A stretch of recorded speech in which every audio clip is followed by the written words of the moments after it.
그렇게 어렵지는 않았었는데 그 탄수화물 부분에서 이제 약간 헷갈릴 만하게 그래서 이걸 찾아낼 수 있느냐라는 것이 바로 이제 제가 봤었을 때는 변별력을 내는 문제 중에 하나였던 것 같아요. 그 시험이 끝난 다음에 학생들 사이에서 가장 논란이 됐던 부분이 바로 이제 안녕하세요. 대박열린고시학원에서 식품화학 맡고 있는 이경현입니다. 오늘은 여러분들한테 2월 말에 있었던 세종시 보건연구사 시험하고 4월 3일 날 있었던 충남 보건연구사 시험에 대해서 이제 얘기해 드리면서 전체적으로 보건연구사 시험을 어떻게 준비하면 좋을까 이런 얘기를 하려고 합니다.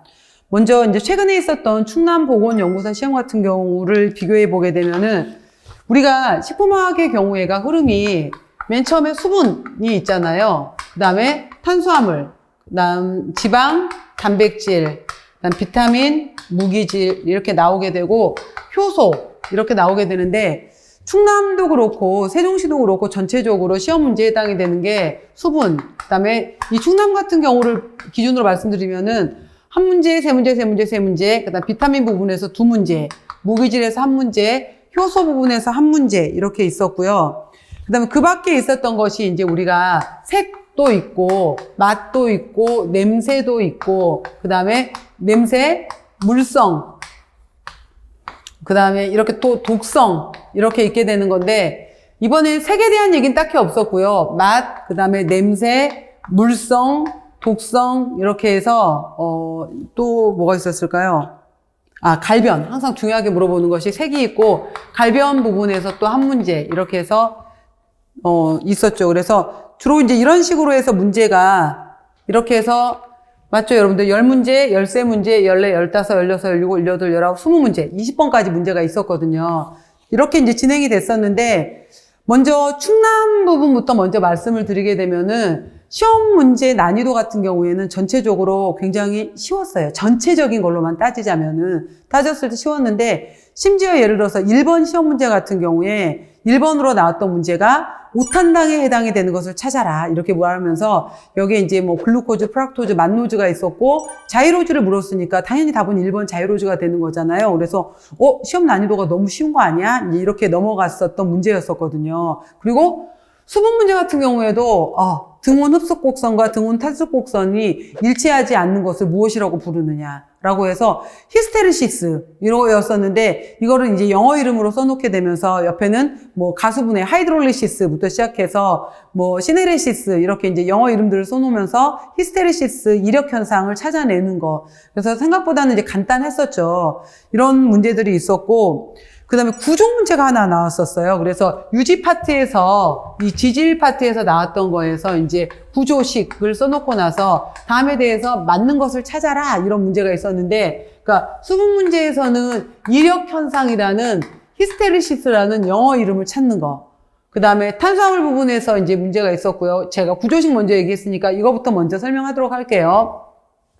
구조식 부분에서는 우리가 이제 지방의 구조를 말할 때 카르복실기, 그 다음에 쭉 구조가 연결되어 있고, 가장 끝이 이제 메틸기로 연결이 되어 있잖아요. 그러면서 이 이중결합에 있는 거에 따라서 이제 위치를 알려주고 나서 이거에 대한 특징을 얘기를 해라 라고 했었는데, 이중결합에 해당이 되는 것이 그때 있었던 문제가 3개짜리가 나오면서 결국 18의 3에 해당이 되는 리놀렌산 이야기가 있었어요. 그래서 오메가3 지방산 이야기를 해서 이거 구조식 찾는 문제가 하나 또 나왔던 부분이 있었고요.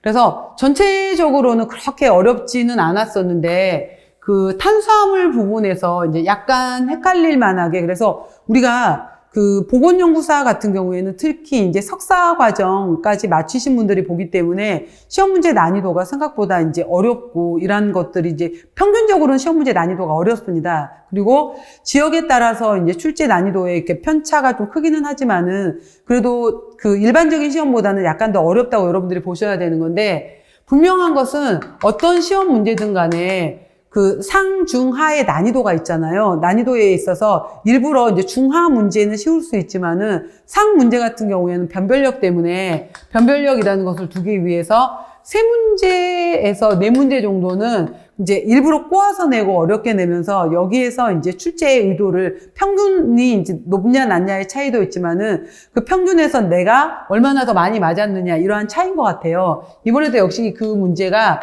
세네 문제 정도가 나왔었는데 그 문제 중에 하나가 뭐였었냐면은 탄수화물 부분에 해당이 되는 문제가 첫 번째는 이제 전분의 특징 물어보는 것이 있었고요. 그래서 뭐 여기에는 간단하게 액선 회졸도, 호화, 노화 이런 내용을 물어보는 문제도 있었고요. 그 다음에 다당류 문제가 있었는데 여기서 어떤 지문이 있었냐면은 키토산은 새우나 게의 껍질의 다당류다라는 말이 있었어요. 그랬는데 자 보시면은 키토산은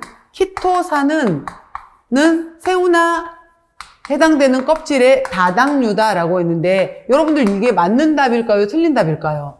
이거 틀린 답이거든요. X거든요. 그래서 왜냐면은 키토산이 아니라 키틴이에요.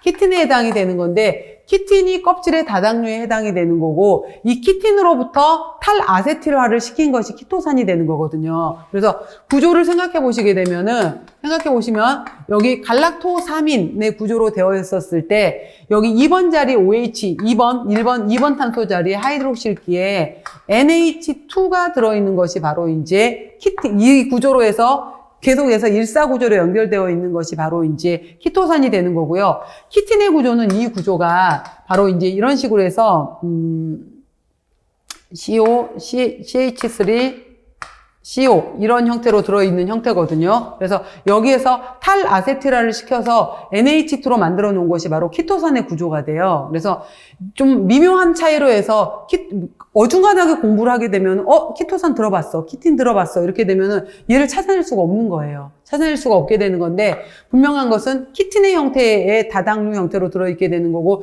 이거를 가공 처리했었을 때 키토산으로 바뀔 수가 있는 거예요. 키틴의 형태거든요. 그래서 이걸 찾아낼 수 있느냐라는 것이 바로 이제 제가 봤었을 때는 변별력을 내는 문제 중에 하나였던 것 같아요.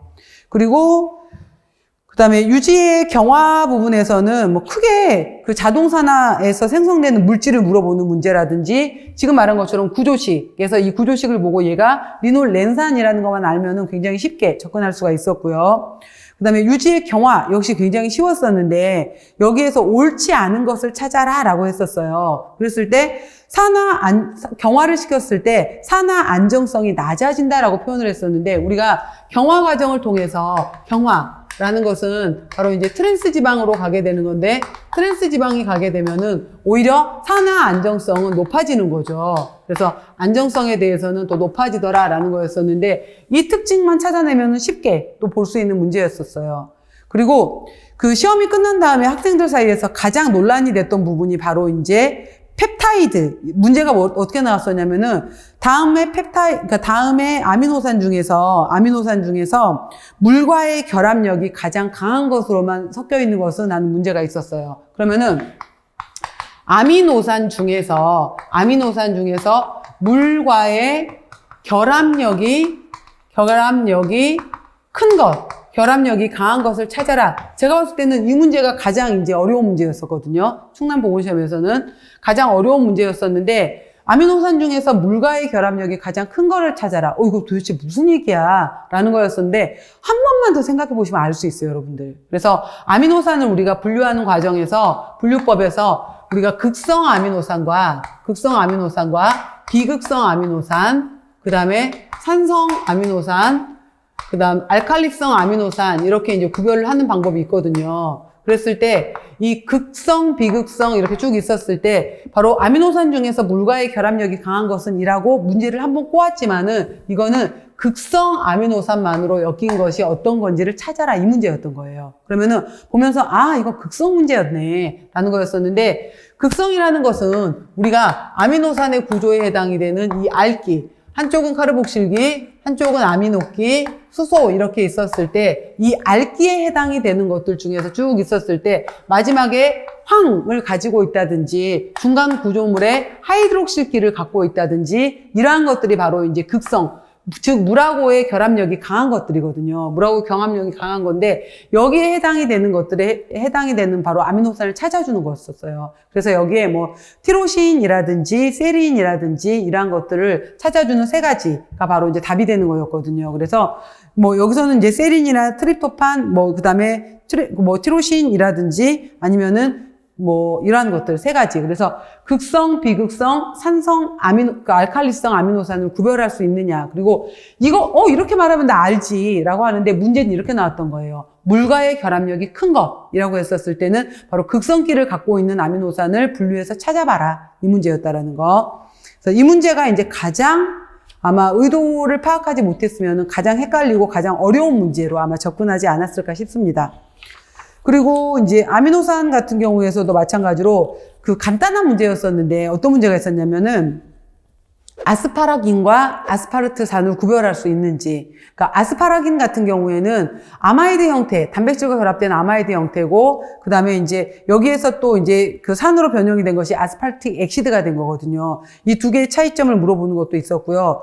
그때 그 광학적 활성에 대해서 물어본 문제가 있었어요. 그래서 글리신은 광학적 활성이 없다라고 해서 이게 답이 되는 문제가 있었는데, 글리신의 구조는 지금 말한 여기 구조에서 우리가 광학적 활성이 있으려면은 여기 A, B, C, D에 해당이 되는 네 군데가 그 탄소에 있어서의 네 군데가 전부 다 틀렸을 때 우리가 이제 광학적 활성을 갖고 있다라고 하게 되는데, 글리신 같은 경우에는 여기는 카르복실기, 여기는 아미노기, 여기는 수소, 그 다음에 여기 알기에 해당이 되는 이 D 자리가 똑같이 수소를 갖고 있기 때문에 위아래가 같아 버리잖아요. 그래서 얘는 광학적 활성이 없다. 그래서 구조에 대한 개념을 물어본 거였어요. 이것도 글리신이라는 구조를 알고 있느냐. 그래서 머릿속에 아까도 말씀드렸지만은 키틴과 키토산의 구조. 아까 지방에 있어서 니놀렌산의 그 화학 구조식을 보고 나서 그거를 보고 난 다음에 구조식을 볼 수 있는지, 머릿속에 글리신에 대한 이 아미노산의 구조가 있는지. 그래서 식품학 공부를 하실 때는 막연하게 외우시는 게 아니라 처음에 그렇다고 해서 굉장히 어려운 형태도 아니었어요. 그래서 가장 기본에 해당되는 특징들을 잡고서 구조를 파악할 수 있느냐, 이 부분이 굉장히 중요한 거죠. 다음 보시면은 뭐 비타민 같은 경우에는 비타민의 가장 기본적인 특성을 물어본 거였었는데 옳지 않은 것은 이라고 물었었거든요. 근데 여기에서 어떤 문제가 있었냐면은 인체의 에너지원으로 이용이 된다라는 문장이 틀린 거였어요. 우리가 에너지가 될 수 있는 것은 탄수화물하고 단백질하고 지방만 에너지가 되는 거죠. 이거는 에너지를 내는 데 있어서 여러 가지 효소나 조효소의 역할을 해줄 수 있는 거죠. 그래서 이게 틀렸던 거였고요. 그 다음에 이제 비타민 D하고 관련된 구조. 근데 이것도 7-디하이드로콜레스테롤이라는 바로 이제 이 구조를 보고 나서 이거는 비타민 D 얘기구나라는 걸 바로 찾아낼 수 있는 문제였어요.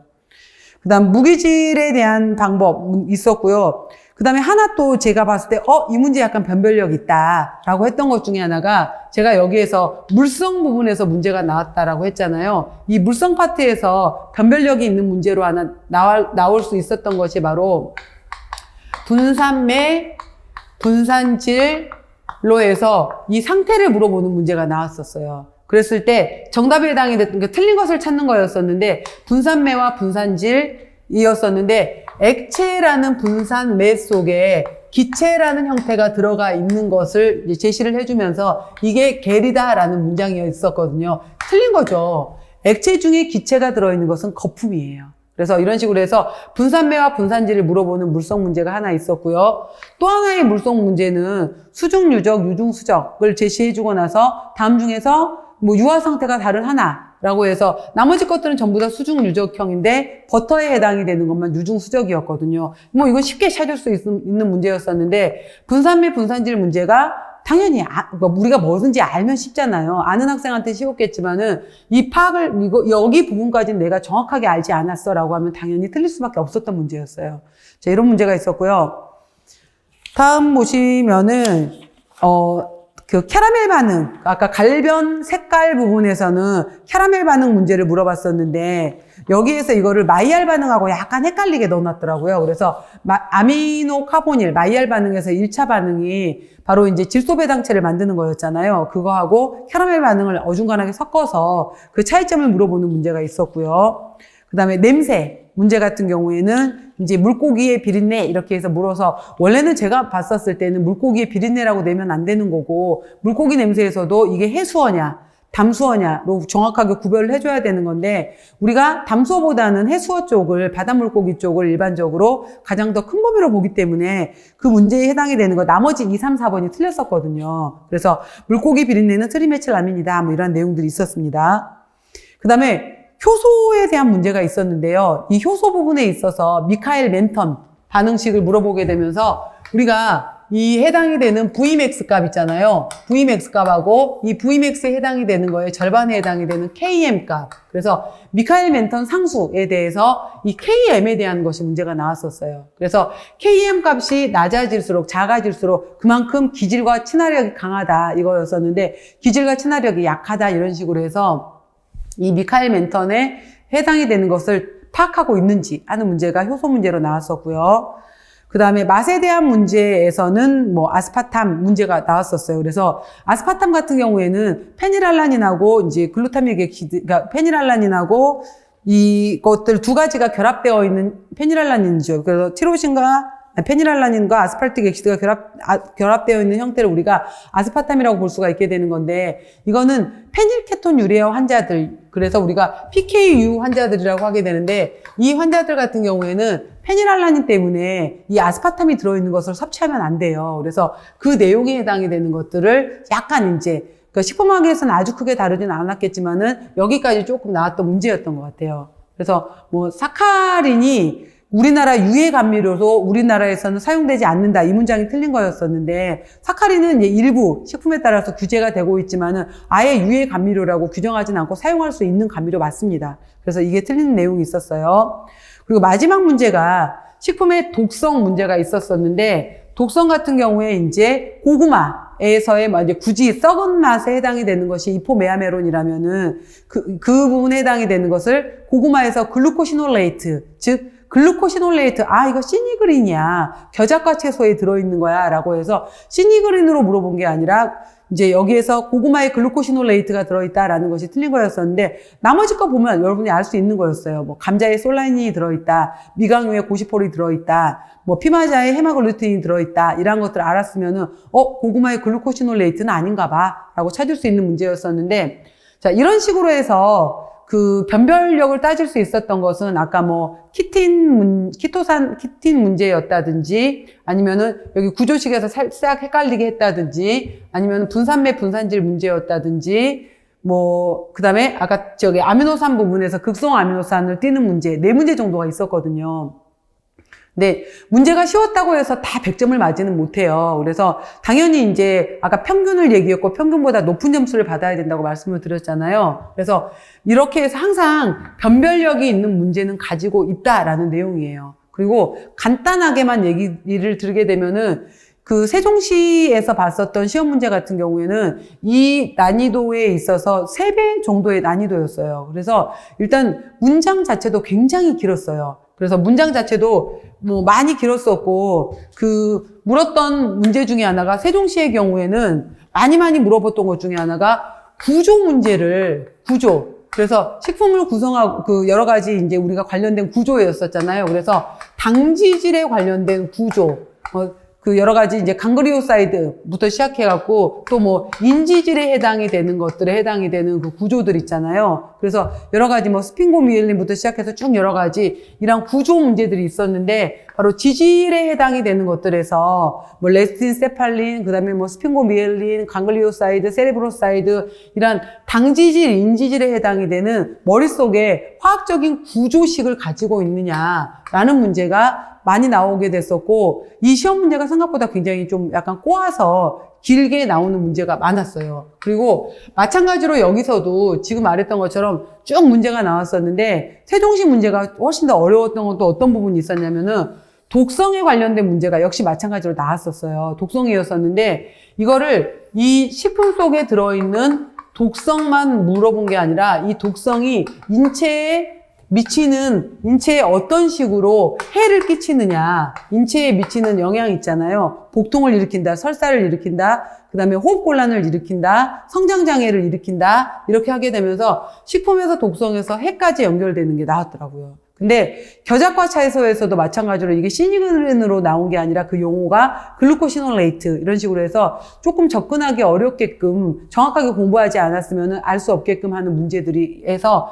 난이도 부분에서 훨씬 더 조금 더 어려웠었다라는 것이 이제 세종시 문제였었는데 이 두 가지 부분을, 그러니까 두 번의 이제 시험도 그렇지만은 전체적으로 비교를 해보시게 되면은 아까 처음 말씀드렸던 것처럼 난이도에 있어서는 항상 쉬운 것도 있고 어려운 것도 있잖아요. 그랬을 때 일단은 기본에 해당이 되는 가장 기본 자체를 잘 잡으셔야 돼요. 변성에 대한, 그 다음에 역시 마찬가지로 이번에도 단백질 부분에서 변성에 대한 내용이 있었는데 정확하게 변성이 2차, 3차 구조의 변화, 1차는 그대로 있는 것, 여러 가지, 그 다음에 이 등전점에서의 그 성질을 이용해서 용해도도 문제가 되고 전기용동이라는 걸로 해서 단백질을 분리할 수 있어 라는 가장 기본 문제에서 그 다음에 이거를 통해서 이제 구조라든지 여러 가지 조금 더 어렵게 응용, 아까도 극성, 비극성, 산성, 알칼리성 나눴을 때 극성이라는 것은 물과의 친화력이 강해 라고 하게 되면서 이 응용 부분에 해당이 되는 것까지도 정확하게 구별할 수 있는지라는 문제들이 나왔었죠.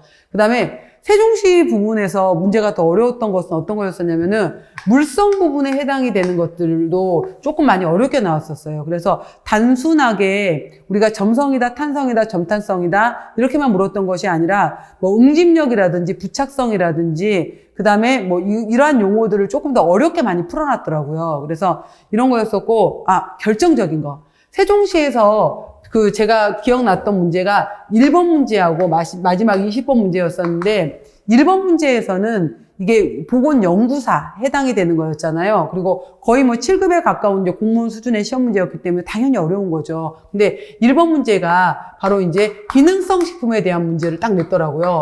기능성 식품에 대한 설명으로 옳은 것을 찾아봐라. 그래서 뭐 고시형 기능성 식품과 그다음에 인정형 기능성 식품으로 나누어지는 것까지 파악할 수 있어야 되는 문제가 있었고요.